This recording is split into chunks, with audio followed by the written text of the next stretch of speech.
colom chumui pershana shalk chang tini reshana shal colom chumui pershana oh hakangi boyar kachal nang fai kado kapago oh nug mari kiyo kado kafur mari hafado Raisha fina sha chango Raisha fina sha chango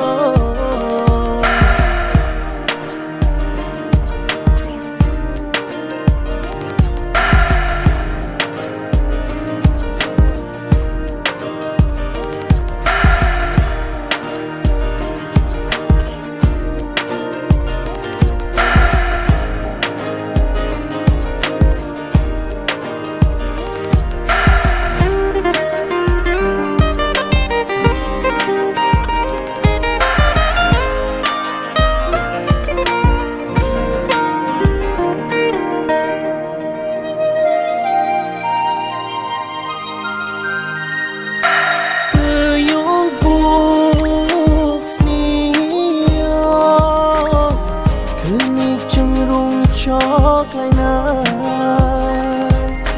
chok lên mi pali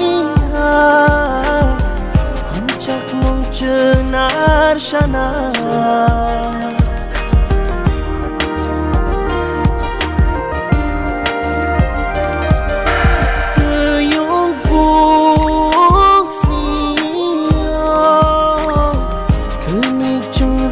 chok lại na chok lên ni pali ha hum chak mong chenar shana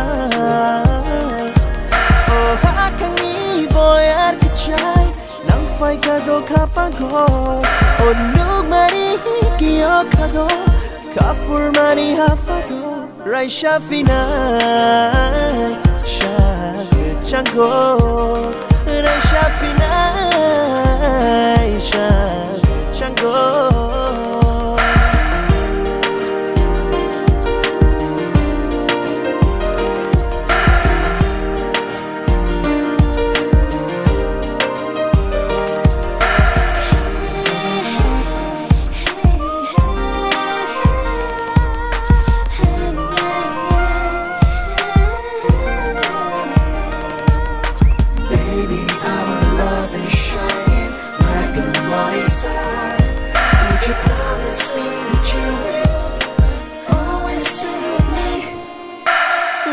chúc ni ai torma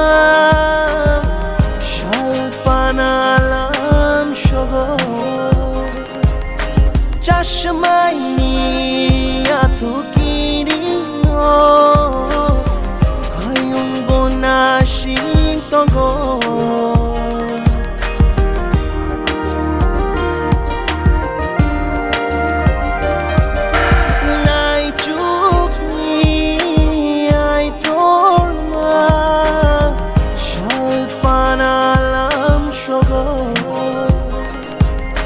Chashmai atukiri no ayung bonashin togo oh hakangi boyar kachai nang fai kado kapago oh nug mari kiyo kado kafur mari hafado Raisha fina sha chango Raisha fina